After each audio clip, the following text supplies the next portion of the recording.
Ang basura ay isang malaking problema pero may simpleng solusyon. Tamang pagtatapon. Tara, alamin natin. Meron tayong 4 na uri ng mga basura. Ito ay ang biodegradable, non-biodegradable, recyclable, at hazardous. Biodegradable, mga basurang madaling mabulok tulad ng mga pagkain, dahon at iba pa.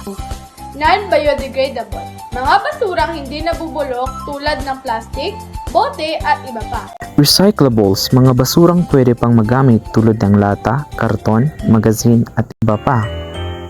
Hazardous waste, mga basurang mapanganib tulad ng baterya, face mask, injections at iba pa.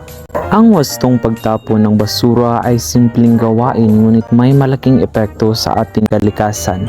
Kapag tayo ay naging disiplinado at responsable, makakatulong tayo upang mapanatiling malinis, ligtas at maayos ang ating kapaligiran para sa lahat.